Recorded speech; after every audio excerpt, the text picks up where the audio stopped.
mengenai komunitas atas jemaat-Mu. Berkati agar rancangan-Mu digenapi, rancangan-Mu terjadi atas setiap kami. Baik mereka yang ada di gereja ataupun mereka yang menyaksikan cara streaming, setiap kami semuanya diberkati oleh Tuhan. Segala kuasa kegelapan, roh iblis, roh setan, apapun namanya, kami patahkan, hancurkan kuasanya. Di dalam nama Tuhan Yesus, setiap kita yang siap diberkati firman Tuhan, sama-sama dengan bangga kita boleh katakan, amin. Kita boleh berikan kemuliaan, tepuk tangan bagi Tuhan kita.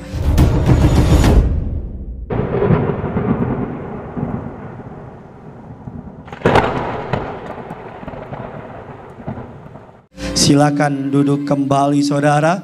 Haleluya. Dia ada feedback itu mungkin. Puji Tuhan, terimalah salam dari mimbar ini. Shalom Kerinduanku Church. Bisa lebih semangat lagi, shalom. Apa kabar semuanya saudara? Tuhan Yesus itu baik, amin. Saya boleh melihat tangan-tangan yang bangga punya Tuhan Yesus. Boleh lambaikan tangan saudara.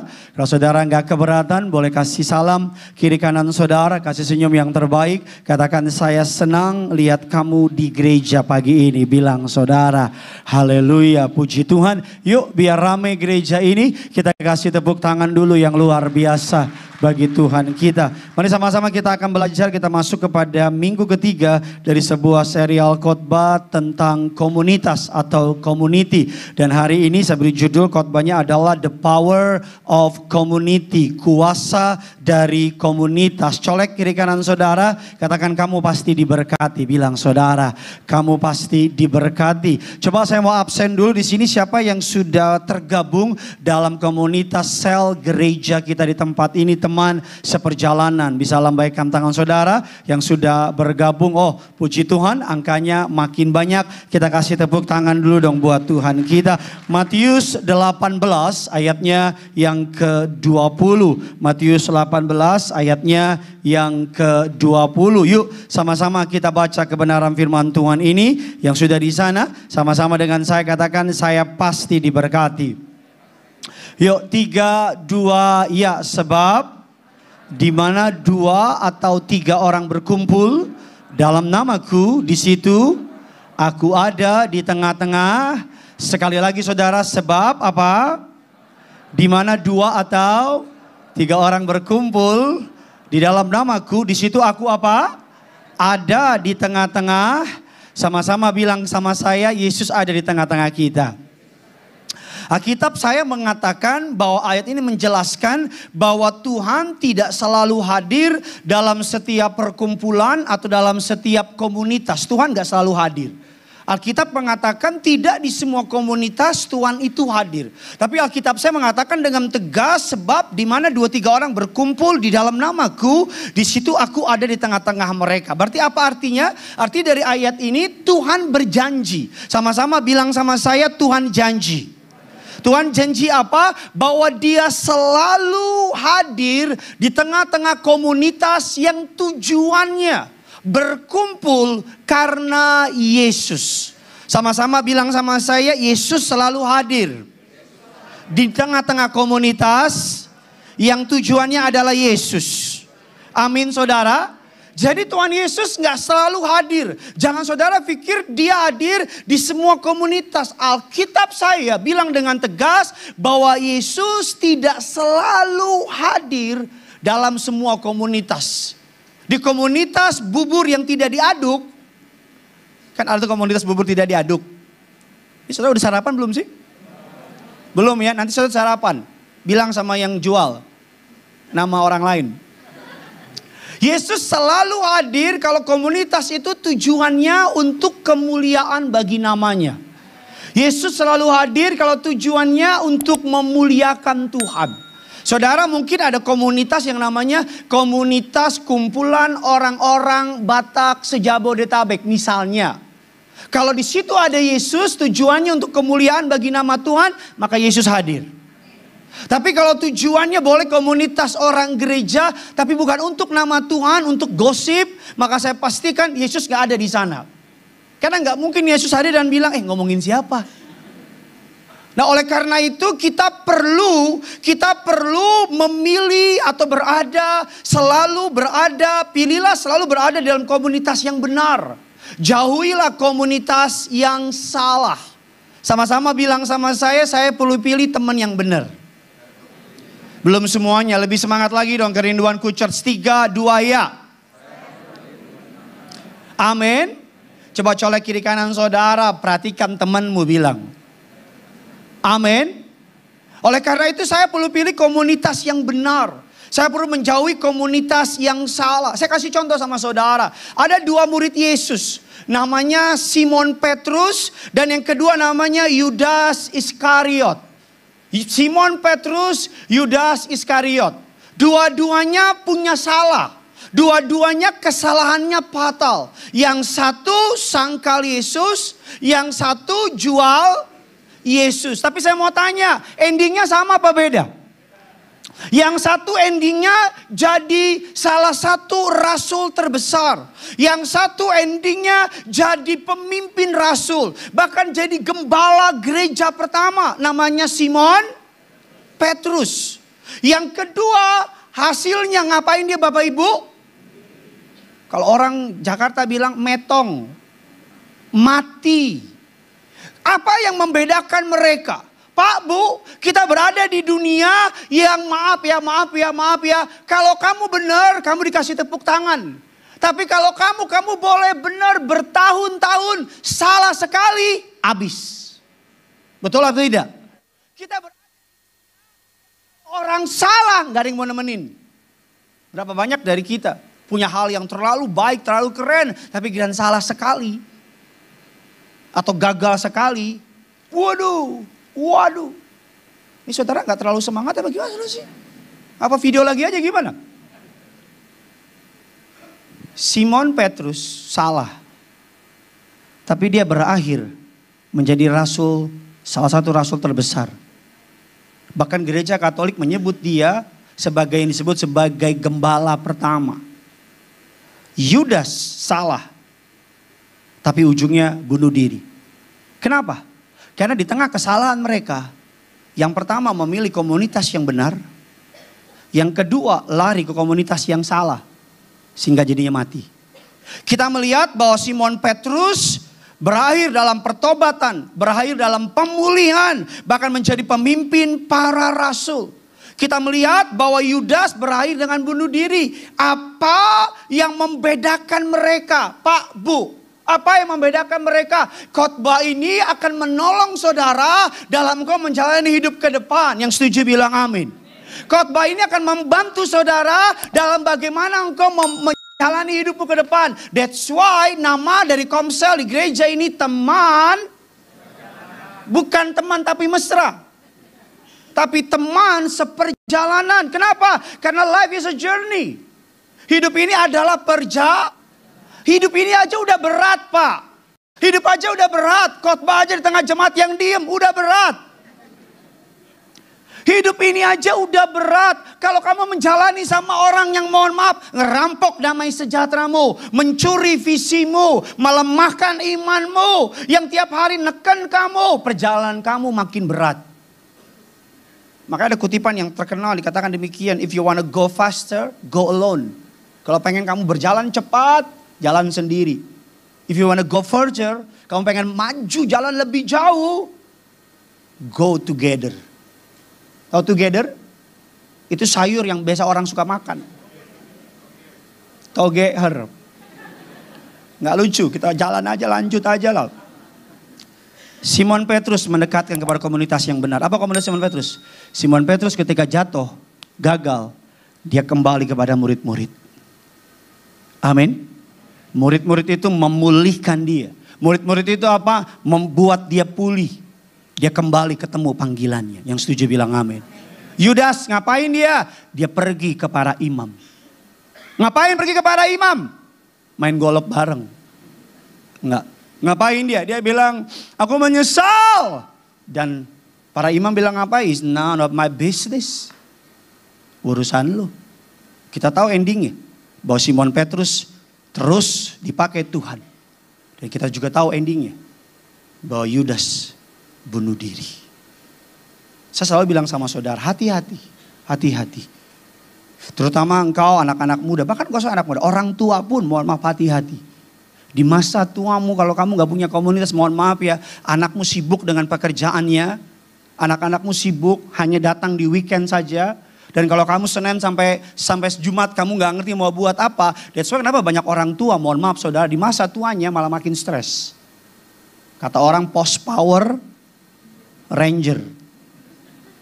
Post power syndrome. Nah, kita akan belajar pada hari ini mengapa kita membutuhkan komunitas yang benar. Mari kita lihat firman Allah Ibrani 10, 24, 25. Nanti akan ada kesaksian dua orang yang luar biasa. Teman-teman saya saudara, kita akan dengar kesaksian mereka. Ibrani 10, 24, 25. Yuk sama-sama kita baca. 3, 2, ya.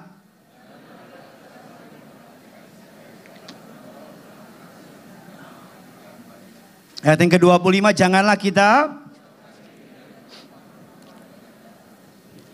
marilah kita saling menasihati semakin giat menjelang hari siapa? Hari siapa? Bilang kiri kanan saudara, udah mau kiamat, bilang. Amin. Loh, ini bukan ngomong kosong loh. Saudara lihat aja berita apa yang terjadi. Saya selalu bilang dalam khotbah saya, kita perlu pay attention dengan apa yang terjadi di Middle East. Apa yang terjadi di Timur Tengah, kita perlu pay attention. Kalau terjadi sesuatu di Timur Tengah, karena Alkitab dalam iman kekristenan, perspektif kekristenan, apa yang terjadi dengan bangsa dalam tanda kutip pilihan Allah, itu bisa menjadi sebuah tanda kapan kedatangan anak manusia. Nah, Alkitab saya mengatakan dengan jelas, menjelang hari Tuhan yang apa? Artinya apa? Iblis tahu waktunya sudah dekat. Iblis tahu ini sudah extra time. Oleh karena itu di mana-mana dalam pertandingan, dalam sepak bola khususnya, kalau udah mau extra time, musuh menyerang gila-gilaan. Musuh akan melakukan, will do anything. Makanya gak heran banyak orang Kristen bilang sama saya, Pak Pendeta kenapa ya hari ini banyak masalah? Pak Pendeta kenapa ya banyak tantangan? Pak Pendeta kenapa hidup saya kok belakang ini jadi makin berat? Pak Pendeta kenapa ya saya udah teriak-teriak tapi jemaat diam aja. Woi, gua buka juga nih. Amin. That's why itu alasan kenapa belakangan ini hidupmu, engkau sudah bertobat, kau udah ikut Tuhan. Kenapa belakangan ini tiba-tiba ada tantangan? Karena iblis tahu.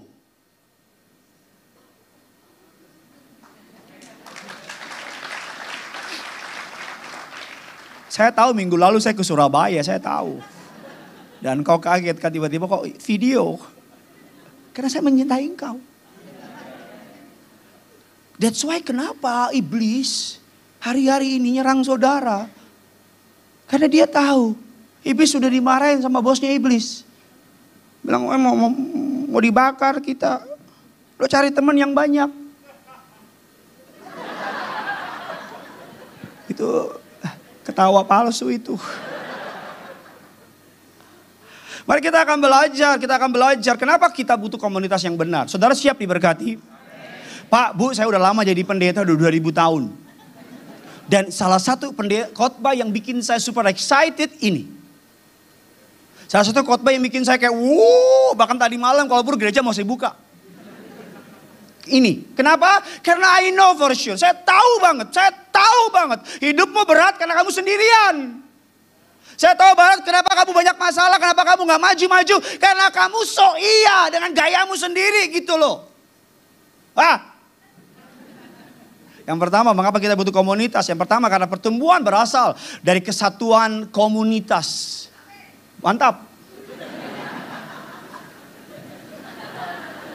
Sarang ayo, Bu. Bu, ngomong-ngomong udah gabung komunitas belum? Belum, amin, belum gabung, Bu. Menurut dari sebuah penelitian, dari yang namanya sebuah penelitian dikatakan bahwa di titik kurang lebih ada 380.000 orang dalam 7,5 tahun. Diketemukan bahwa orang yang tinggal dalam sebuah komunitas, orang komunitas artinya punya teman, punya persahabatan, artinya punya keluarga yang baik, artinya punya support system. Kan enak ya kita malam-malam atau ke restoran makan, ada teman ngobrol, enak kan? Apalagi ada yang bayarin, lebih enak kan? Enak dong kumpul nih sama teman-teman kita para pendeta habis pulang pelayanan biasanya malam makan. Kumpul, ngapain? Ngobrol aja, ketawa ketiwi. Bisa kebayang gak kau punya banyak duit makan di restoran, makan sendiri. Ngomong sendiri. Ada di sini nasi, kau bilang ada nasi ini? Oh iya. Orang bilang so gila dia. Nggak bisa ngerti nggak maksud saya? Komunitas membuat orang yang tinggal dalam komunitas memiliki daya tahan hidup 50% lebih baik dari mereka yang nggak punya teman. Berikutnya apa lagi? Mereka yang terisolasi, artinya mereka yang sendirian. Pak Pendeta, saya orang introvert. Saya orang nggak bisa ramai-ramai. Bahkan penelitian ini bilang orang introvert sekalipun butuh teman. Contoh paling gampang begini deh. Ini lihat nih. Saya bisa sendiri nggak? Kalau saya WL sendiri, main musik sendiri, nyambut saudara di depan, paling 1 minggu udah rumah sakit jiwa saya. Apalagi udah khotbah begini lo diem begitu semua. Halo, bisa ngerti maksud saya? Hari ini saya di sini pakai jas, ada tukang jahit yang jahitin. Ini kemeja istri saya yang pilihin. Ini rambut saya yang bikin. You need a community. Emang Bekasi nggak ngerti Inggris dia? Bekasi, you need, I know, need. Aing liar, aing. Rancangan dunia, mereka yang terisolasi 3 kali lipat berisiko meninggal dunia dibanding mereka yang punya hubungan relasional yang kuat. Mohon maaf ya, saya nggak tulis di slide saya. Tapi kenapa banyak orang yang ngalamin penyakit Parkinson, banyak orang yang mengalami yang namanya pikun, kenapa banyak orang mengalami berbagai macam penyakit? Salah satu surveinya menunjukkan mereka tidak punya tempat berbagi. Kenapa banyak anak muda sekarang mengalami mental health? Karena mereka nggak punya teman buat cerita. Pak, kenapa orang bayar mahal psikiater, psikolog? Kenapa bayar mahal? Yang per jamnya bisa 500.000, per jam bisa 2 juta. Karena mereka butuh cerita. Ceritakan padaku.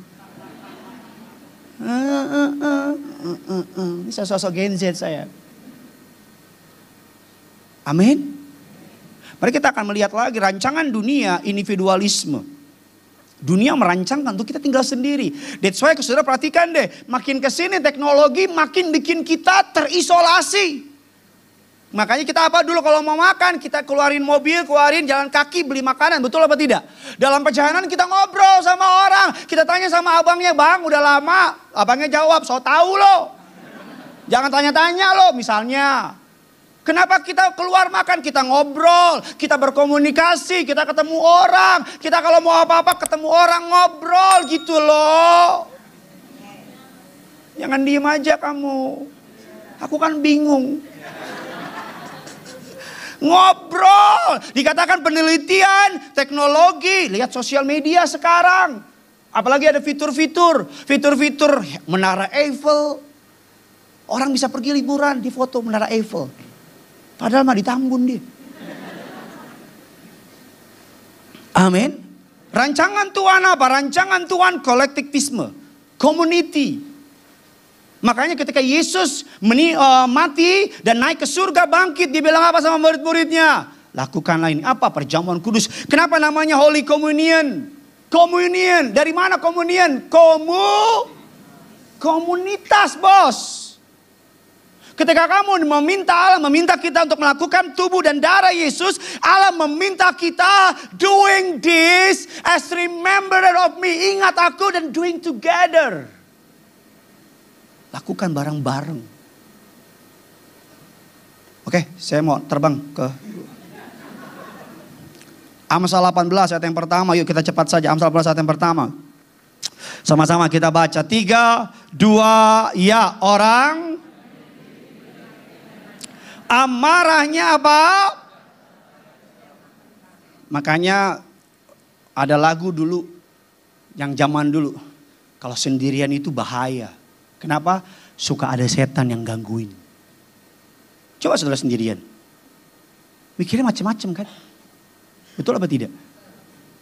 Kan banyak orang, mohon maaf. Kenapa banyak orang yang udah menikah lama, mereka udah berdua. Kalau salah satunya meninggal, pasti yang satu pengen juga meninggal. Kenapa? Tanya sama dia, jangan tanya sama saya. Mana gue tahu kenapa. Nanya gue. meninggal orang dia bukan untuk gue. Ada yang, kenapa? Karena saya kalau keluar kota sekarang Pak Bu, saya udah bilang, saya suka minta maaf sama yang ngundang saya. Saya mau datang pelayanan, tapi saya minta tiket 2 ya. Boleh ya. Siapa yang dampingin saya? Istri saya. Saya tuh pernah tidur di hotel sendirian, saya bingung ngapain.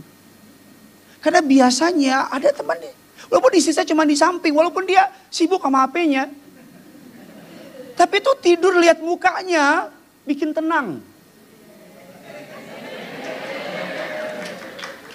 Istri saya lagi panas, lagi flu dia. Jadi saya ngomong ini biar dia lebih baik. Mari kita akan belajar yuk, biar cepat saja saudara yuk. Sama-sama Kejadian 2 ayat yang ke-18.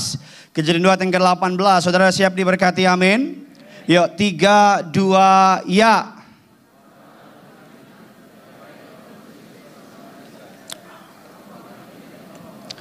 Coba stop sekarang yang jomblo baca ayat ini. Jomblo. Ya, jomblo, hanya jomblo. Yuk, engkau yang baca jomblo. Engkau pulang dapat pasangan hidup. Jomblo. 3, 2, ya. Nih maaf ya kalau udah jomblo kamu pemalu gak dapat jodoh. Udah gede-gede aja. Kau baca sekaligus deklarasi. Gue jomblo nih. Siap jomblo? Woi mantap. Saya sebenarnya buat dia aja ini.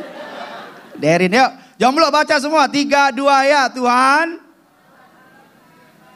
Pak, jomblo Pak. Dan Pak, sampingmu istrimu mau nikah lagi Pak. Tidak baik kalau manusia itu seorang. Aku akan menjadikan apa? Penolong baginya yang apa? Sepadan. Sama-sama bilang sama saya, sepadan. Tahu sepadan? Pulau yang diributin antara Indonesia sama Malaysia. Itu yang ngerti pinter. Baca koran, yang gak ngerti ya itu. Bekasi. Sepadan. Artinya apa? Kamu tuh perlu punya teman yang sepadan. Kamu tuh perlu punya komunitas yang sepadan. Kamu tuh perlu punya komunitas yang sevisi sama kamu Pak. Sevisi sama kamu Bu. Cari teman kamu yang sama-sama, mohon maaf saya terus ngomong gini. Yang cinta Yesus gitu loh. Amin. Yang apa? Yang cinta Yesus gitu loh. Kenapa banyak orang di gereja, dia pulang, dia ibadah, sampai di rumah jatuh dosa lagi, gak punya komunitas. Kata penolong dalam bahasa aslinya menggunakan kata badat. Badat dalam Ibraninya badat. Ya orang Batak ingat badat. Jangan kau ubah-ubah. Nanti kau bilang bodat lagi. Badat, ingat badat. Pak, Amang, ingat Amang. Yang bilang, tadi apa pendagian itu? Apa terpisah itu? Bodat ya. Badat artinya terpisah, terisolasi. Kata seorang diri dalam bahasa Ibraninya terpisah. Bahasa gampangnya gak gampang. Tahu manekin atau pohon nih, pohon. Thank you Randy. Ini Randy lagi sibuk memulihkan citra. Randy, tolong pegang dulu Randy. Pegang dulu Randy. Pegang dulu. Ini adik saya, udah.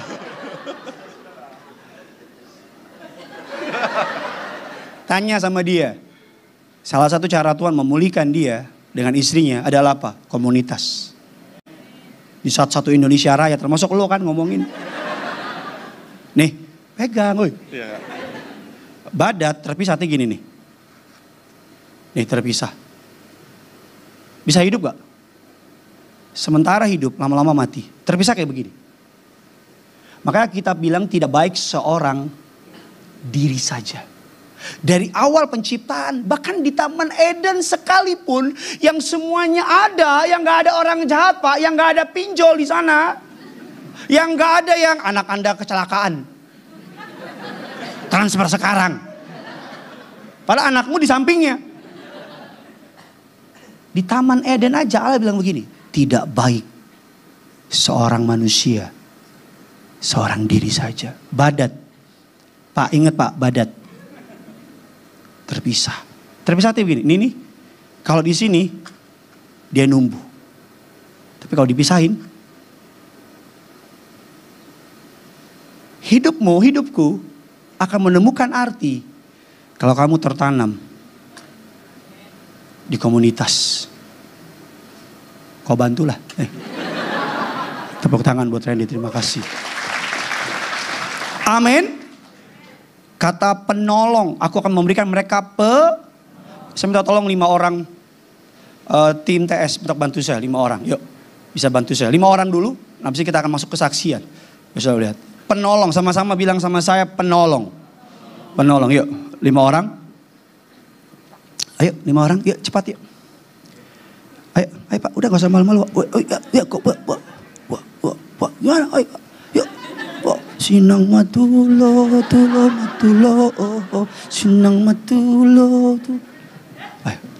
Ini mau apa nih? Pak, sini Pak. Maju. Ezer, kata penolong dalam bahasa asing menggunakan kata Ezer. Sama-sama bilang sama saya Ezer. Pak, tolong kasih lingkaran Pak. Lingkarin saya. Tutup, pegangan.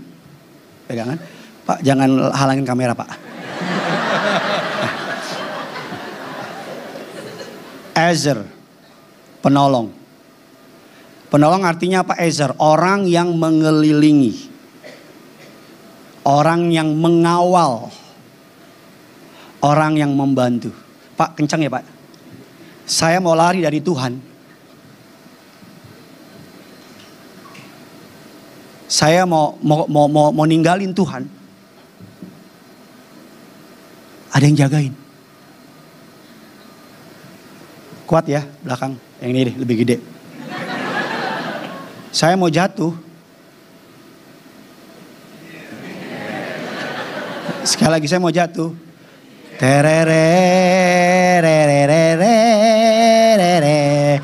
Every night in my dream I see you.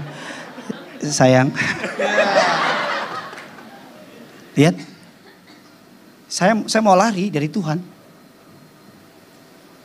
Ada yang jagain saya Pak. Saya kecewa. Bilang gini, no. Ada Tuhan. Saya lagi lemah. Saya punya tempat buat bersandar.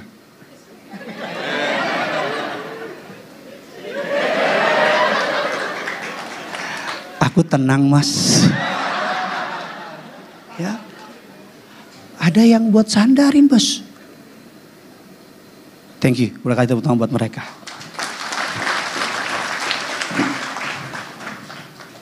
Circle. Makanya orang dunia bilang show me your friend and I will show you your future. Show me your Ezer. Kasih tahu sama saya Ezer kamu. Emang apa yang bikin saya kuat melewati badai kehidupan kemarin? Pasti Tuhan Yesus semua juga tahu. Tapi komunitas di belakang saya yang percaya sama saya. Yang bilang sama saya, maju bang. Kita di belakang abang. Pas saya maju, gak ada. Mana orang? Kata lu di belakang. Komunitas. Kamu tuh udah Senin sampai Jumat diperes sama dunia. Terus ke gereja juga udah telat datangnya. Ibadah jam 7:30, kok nyampe 8:20. Telat lagi terus gitu. Gak ada orang bertumbuh, cuma hari Minggu doang. Gak ada orang bertumbuh, gak ada orang imannya kuat. Gak ada orang hebat dalam Tuhan. Cuman hanya satu kali Sunday service di hari Minggu. Gak ada. Saya panggil 2 orang yang saya bangga banget, 2 orang ini. Yang pertama namanya Johan, yang kedua namanya Ayu, suami istri. Mereka bersaksi kepada saudara bagaimana Tuhan memulihkan mereka dalam komunitas. Kita kasih tepuk tangan buat mereka dulu. Ayu dan Johan bisa boleh maju ke depan. Yuk kita biar lebih semangat lagi dong, kasih tepuk tangan nih buat mereka.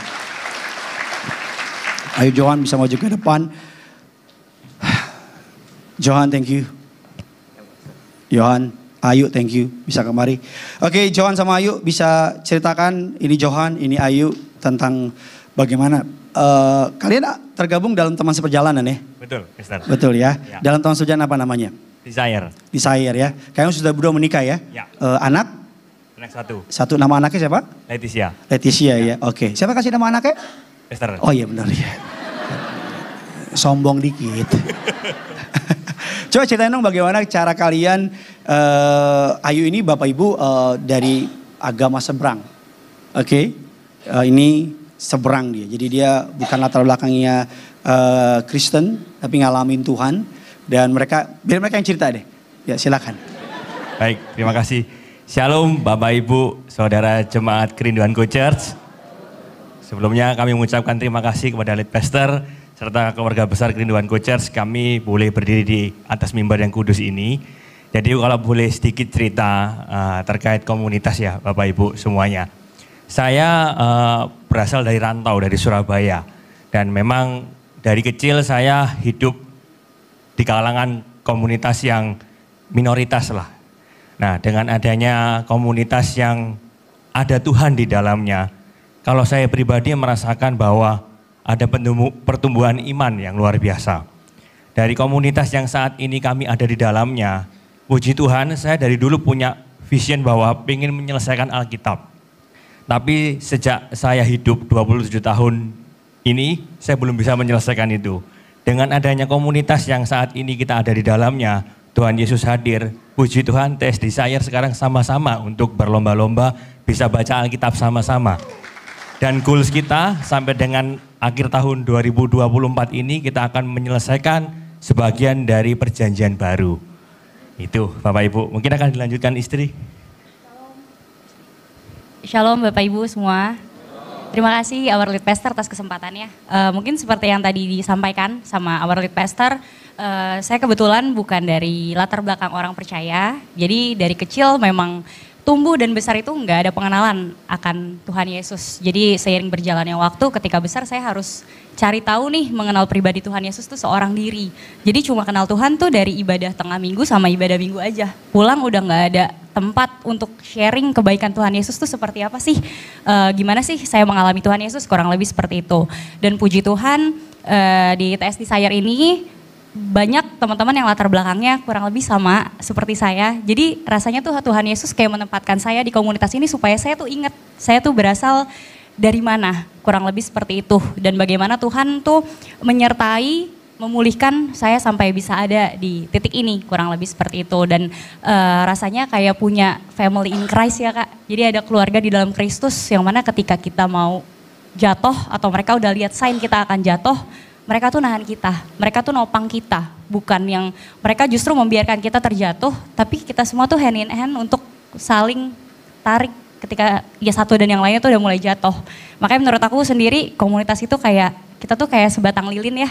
Jadi once kita satu apinya udah padam, teman-teman komunitas kita inilah yang nantinya akan nyalain api iman kita lagi. Kurang lebih kayak gitu sih kayak dia. Wow. Makasih. Kalimatnya bagus, saya curi ya. Kita seperti sebatang lilin yang kalau kecil mau mati ada lilin yang lain. Kalau besar kita bisa bakar. Mesti bisa bakar hidup orang lain.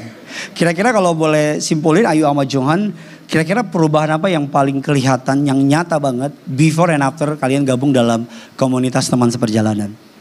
Oke, cek. Kalau dari saya pribadi kayak, dulu saya tuh berhalanya pekerjaan. Setelah ikut komunitas ini, awalnya memang saat pertama kali kita masuk menjalanin ibadah ya, itu iblis kencang banget. Tapi lambat laun dengan adanya komunitas ini, mau sebesar apapun tantangannya, Tuhan izinkan kami boleh ibadah sama-sama di komunitas kami.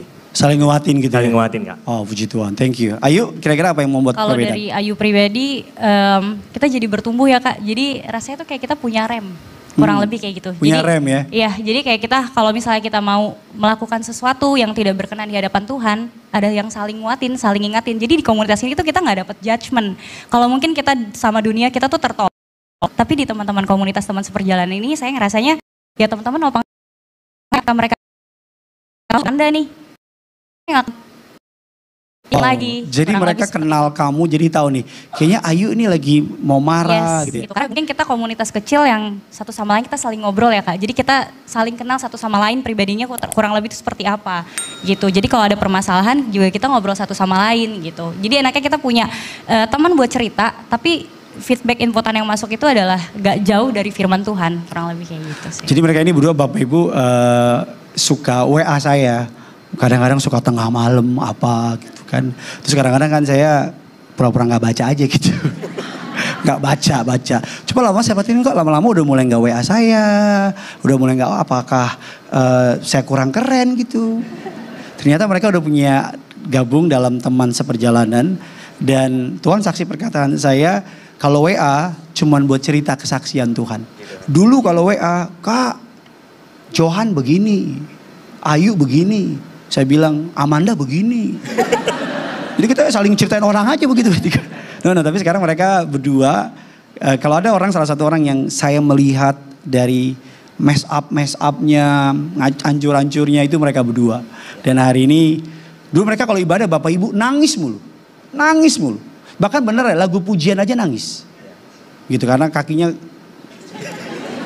keinjek bangku. Kita mau kasih tepuk tangan, Johan, I'm so proud of you. Ayo, thank you. Kasih tepuk tangan buat mereka dulu berdua, Bapak Ibu. Mari kita akan belajar lebih dalam lagi biar kita bisa melihat apa yang saya ingin maksudkan sama saudara bagi hari ini. Mari sama-sama Yakobus 5 ayat yang ke-16. Yakobus 5 ayatnya yang ke-16. Mari sama-sama kita akan melihat Yakobus 5 ayat yang ke-16. 3, 2, 1, ya. Karena itu dan saling apa? Supaya kamu doa orang bila dengan yakin sangat apa? Sekali lagi doa orang yang bila dengan yakin sangat besar apa? Kuasanya. Sama-sama bilang sama saya, doa orang benar besar kuasanya. Banyak orang hanya ingat belakangnya. Kenapa doa orang benar bisa besar kuasanya? Hasil ayat belakang ini adalah hasil dari ayat yang di atas. Karena itu hendaklah kamu saling mengaku dosamu dan saling supaya kamu apa? Jadi dalam komunitas ada kesembuhan. Amin. Dalam komunitas ada apa? Saya nggak perlu cerita sama saudara, beberapa dari mereka yang dulu terlibat sama yang namanya, mohon maaf Bapak Ibu, pornografi. Beberapa dari mereka yang dulu terlibat sama yang namanya, mohon maaf Bapak Ibu, dengan LGBT. Tapi berapa banyak dari mereka yang masuk dalam komunitas dan mereka bisa bercerita. Makanya dikatakan dalam bahasa Inggrisnya Yakobus 5 dikatakan demikian. Make this your common practice. Jadikan hal ini yang biasa untuk confess your sin to each other. And pray for each other. Dikatakan apa? So that you can live together whole and heal. Dikatakan bahwa jadikan kebiasaan untuk mengaku dosa. Mengaku pelanggaran, mengaku bahwa kita nggak mampu, kita nggak bisa kepada teman kita. Dan tenang, Bapak Ibu bisa percaya, dalam teman seperjalanan kita punya yang namanya kode etik. Kalau teman yang cerita, bukan lagi diceritakan, bukan beritakanlah Injil sampai ke pelosok dunia. Tiba-tiba ceritamu udah sampai gitu dan cerita itu udah sampai ke TS-TS yang lain. No, tapi cerita, ngobrol. Beberapa dari mereka bahkan sekarang sudah demanding sama leader TS-nya. Apa tuh demanding? Mulai nuntut, Kak saya punya masalah, Kak kapan kita kumpul lagi? Kemarin ada satu orang TS cerita sama saya. Salah satu keluarganya meninggal. Meninggal keluarganya dan dia sendirian. Ada beberapa keluarga. Teman-teman seperjalanan mereka kumpul rame-rame datang ke rumah dukanya. Dan menurut kesaksian dari temen yang akan saya panggil nanti habis ini, dia cerita itu orangnya nangis bukan karena keluarganya meninggal. Tapi karena lihat ada temen datang di saat mereka lagi ngalamin duka. Bahkan dia bilang sama mamanya, mama harus gabung sama teman seperjalanan. Kan mama udah tua, ada yang tua-tua kayak mama. Saya tuh sayang sama saudara. Saya gak pengen saudara sendirian di dunia yang jahat ini. Pak Pendeta saya sibuk, tadi Johan bilang berhalanya pekerjaan. Pak Bu jangan pikirin, aduh saya udah sibuk, udah capek banget. Justru karena kamu capek, karena kamu sibuk, kamu butuh teman. Tenang, di teman seperjalanan ada peraturan, gak boleh jualan asuransi, gak boleh jualan, gak ada pinjem-pinjeman duit. Dan kalau ngobrol hanya bahas Yesus. Kalau kamu punya cerita gak ada, ya udah tahu belum? Itu tuh si Gideon, malah ngomongin pendetanya lagi. Saya akan panggil 2 orang, mereka ini unik Bapak Ibu. Nanti biar mereka menjelaskan kenapa mereka unik. Saya panggilkan yang pertama Daniel dan Meti. Kita boleh kasih tepuk tangan dulu untuk mereka. Nah, itu yang wow itu anggota TS-nya tuh. Wow. Oke, Daniel, Meti. Halo adek. Meti, ini Daniel. Halo. Oke, bisa ceritakan kalian anak berapa dan ya monggo. Oke. Shalom semuanya Bapak Ibu. Puji Tuhan, terima kasih Our Lead Pastor. Kita di sini berdiri buat kesaksian betapa baiknya Tuhan dalam kehidupan kita. Kita berdua sudah memiliki anak, 2 orang anak, masih usia 2 tahun dan 10 bulan. Oke. Jadi masih bayi. Suami 1, puji Tuhan. Mantap ya. Oke. Kita mau sharing tentang teman seperjalanan di dalam. Kira-kira nama teman seperjalanan kalian siapa sih nama temannya? Nama teman seperjalanan kita adalah Phileo. Phileo, oke. TS Phileo. Oke. Jadi TS Phileo ini kita sering sharing mengadakan komsel seminggu sekali. Karena memang banyak di antara kita itu yang butuh tempat wadah untuk menampung cerita. Mungkin karena teman-teman kalau hari Minggu kan tidak bisa ya. Kita mau cerita, mau sharing satu dengan yang lainnya, saling menguatkan. Itu cuman bisa terjadi di komsel. Jadi disitulah kita ada komunikasi 2 arah antara kita dan anggota teman seperjalanan. Oke, Daniel? Ya, Pastor, awalnya sebelumnya terima kasih Okay, sudah dikasih kesempatan. Yeah. Memang awalnya kita dapat kategorinya ini adalah senior. Senior udah tahu ya Bapak Ibu ya. Senior tuh artinya gimana? Senior tuh artinya yang ya kayak orang tua saya lah. Oh, ya. Oke. Jadi saya kaget dapat kategorinya kayak gitu, sedangkan saya biasa handle anak muda sebelumnya. Dan itu waduh gimana nih Tuhan, aku udah ragu, cuman ya udah ngalir aja. Jadi kita berdoa biar Roh Kudus yang pimpin. Akhirnya kita ketemu dan benar-benar memang kayak ketemu arisan keluarga gitu kan. Jadi banyak orang tua gitu kan. Tapi ketika kita fokus di tengah-tengah itu kita undang Yesus di situ, itu ternyata ngalir aja. Dan orang tua itu juga senior itu juga menerima karena kita bicarakan di situ tentang Yesus, bukan tentang kehidupan. Kalau ada orang tua kita mungkin akan, ngapain nih anak kecil ngomong apa gitu. Cuman kalau kita berbicara tentang Yesus semuanya kayak brother and sister aja.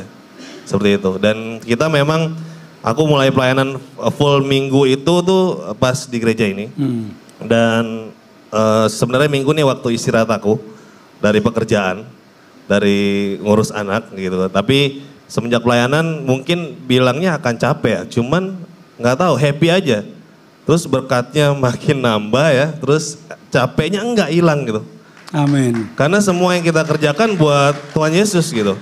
Ya itu yang aku sangat-sangat berterima kasih dikasih kesempatan, dipercayakan juga untuk memimpin Komsel. Itu juga yang jadikan aku sekarang jadi nggak kemana-mana. Biasanya hari Minggu di Taman Anggrek, Central Park gitu kan. Jadi udah sampai sekarang udah di gereja aja. Tapi sukacita aja gitu. Puji Tuhan. Terus rumah tangga juga diberkati. Jadi ya jarang berantem lah sekarang. Oh haleluya. Karena nggak ada ruang untuk iblis masuk di situ. Amin, amin. Jadi kita full pelayanan, kita full urus anak, kita kerja juga. Tapi Tuhan Yesus yang jaga. Seperti itu. Kita kasih tepuk tangan dulu dong buat mereka. Saya boleh tahu gak sih mana anggota kamu datang gak hari ini? Ya, aku mau undang satu mungkin perwakilan Pak Sugeng supaya bisa ceritain langsung. Oke, Pak Sugeng boleh? Wow. Dari rambutnya nih beda setahun sama saya nih. Silakan Pak. Monggo Pak. Baru pertama kemarin aku panggilnya Pak. Sekarang udah Bro. Wow. Mantap. Monggo Pak Sugeng, kira-kira apa keuntungan dari gabung sama yang namanya komunitas ini? Oh, siap. Shalom semuanya. Ya, saya menyapa Bapak Ibu sekalian di tempat ini. Ya, terima kasih Lead Pastor Situ, Pak. Gideon Simanjuntak yang telah mengundang ya, memberikan kesempatan yang sangat baik buat saya. Ya, saya katakan tadi leader tes mengatakan bahwa yang senior ini saya ya, veteran. Dan saya baru tahu Pak kemarin Jumat itu, Pastor, kan kita ada komsel di sini. Nah, Kak Meti bilang saya mengaku dosa. Kenapa? Enggak. Padahal dulu pertama pas saya disuruh memimpin komsel ini, kok semuanya anggur cap orang tua gitu kan? Ini kira-kira bisa nggak nih jalan nih? Jadi agak ragu mereka. Bener Kak Meti? Saya berkata ya di atas ya. Wih, mantul. Mau jadi pendeta Pak? Ya, saya ambil alih jadi Pastor Gideon, saya akan menyelesaikannya secara jantan. Siap. Apa nih yang paling bikin Bapak seneng? Wah, luar biasa. Jadi pengalaman ini benar-benar. Wah. Tapi saya mau tanya dulu, di sini Bapak Ibu yang belum tergabung dalam teman seperjalanan dulu, siapa? Yang belum. Tolong jujur, jangan jadi berdosa kalian. Wah. Nah, ini target saya nih. Target saya Bapak Ibu harus ikut. Jangan sampai menyesal nanti, ya. Jangan sampai menyesal ketika dipanggil Tuhan. Maaf, aku tidak mengenal engkau. Tuh Pak Widodo. Be careful. Saya juga akan diundang itu KKR di Zimbabwe. Jadi saya juga bersama Pastor Gideon belajar bahasa Inggris supaya bisa menyesuaikan di sana. Okay. Ya. Oh, jadi luar biasa ya. Jadi di komunitas ini, padahal saya pertama waktu soft launching di AXA, saya nggak ikut. Udahlah. Pas waktu itu juga lagi antar istri ke dokter, jadi udah malam kecapean juga. Ya dah, terus dipecah, kemudian tes Pileo ini mulai pertama komsel itu di sekitar Galaksi. Saya juga nggak ikut karena saya lebih condong untuk menemani anak saya waktu itu pergi. Ternyata saya tanya gimana mah tadi komsel ya gini. Ya saya pikir ya komsel cuma gitu-gitu aja ya, dari dulu juga paling ketemu ngobrol terus makan-makan udah. Bicara firman kayaknya saya tahu firman deh. Wah, nggak sombong ya. Nggak, ternyata lebih dalam lagi setelah saya masuk mengikuti tes Pileo ini luar biasa. Jadi pas saya ikut minggu keduanya, Pastor, itu wah, saya bilang, Tuhan gerakan hati saya. Lu udah lansia. Ini kesempatan terakhir buat lo. Jangan sampai kita nggak ketemu lagi nanti di sana. Waduh, saya takut, ya. Oh Tuhan ampun, saya akan membangkitkan, saya akan membuat tes Pileo ini benar-benar bisa bertumbuh bersama, ya, dalam iman, berakar dan berbuah manis, ya, supaya kita semua bisa menjadi berkat, ya. Jadi saya benar-benar puji Tuhan, saya bisa menjadi berkat yang saya rasakan selama ini. Sebab kalau kayaknya ya tanpa saya nah ini juga nih senior saya nih Pak Heriun, woi. Orangnya lemah gemulai, pemalu, tapi lucunya luar biasa, Pastor. Iya, jadi kita saling melengkapi. Situ. Iya, saya benar-benar menemukan komunitas yang benar-benar sangat akrab. Mantap, ya? Pak. Durasi, Pak. Ya, Pak ya. Kita kasih tepuk tangan dulu, Pak Pak Sugeng. Masih banyak. Makasih, Pak ya. Tolong berkati, Pak ya. Terima kasih banyak. Iya, Pak ya. Hati-hati, Pak. Ya. Pak, jangan dibawa pulang mic-nya, Pak. Ya, thank you. Kita boleh kasih tepuk tangan dulu buat mereka, saudara. Itulah yang akan menjadi gambaran dari teman seperjalanan saudara. Karena waktu saya sudah habis Bapak Ibu. Jadi kita akan minggu depan kita akan melanjutkan lagi beberapa poin mengenai teman seperjalanan. The Power of Community. Saya bagi menjadi 2. Besok akan lebih dalam lagi dan akan ada kesaksian. Semoga orangnya mau karena mungkin masih pemalu. Ini orang yang jatuhnya itu jatuh banget. Jatuhnya benar-benar jatuh banget, dosanya jatuh banget. Tapi di komunitas itu dia berani cerita, dia buka semuanya. Bahkan dia beberapa kali, tiap kali mau jatuh dia WA temennya dan bilang, gue lagi pengen nih. Terus temennya langsung support dan sebagainya. Kami tahu komunitas ini gak sempurna karena yang sempurna itu di surga. Tapi kami tahu setidaknya kami bisa memberikan opsi kepada saudara. Ketika saya pertama kali diminta Tuhan dalam sebuah doa, impresi di hati untuk mendirikan gereja. Saya tanya sama Tuhan, apa bedanya gereja ini Tuhan? Dan salah satunya yang Tuhan taruh di hati adalah gereja yang akan kamu layani harus punya hati untuk orang-orang yang terhilang. Makanya Home for the Outcast saya suka bilang. Dan yang kedua harus sel. Harus menjadi komunitas sel. Oleh karena itu doa saya boleh undang teman-teman pemain musik dan seluruh para pelayan Tuhan.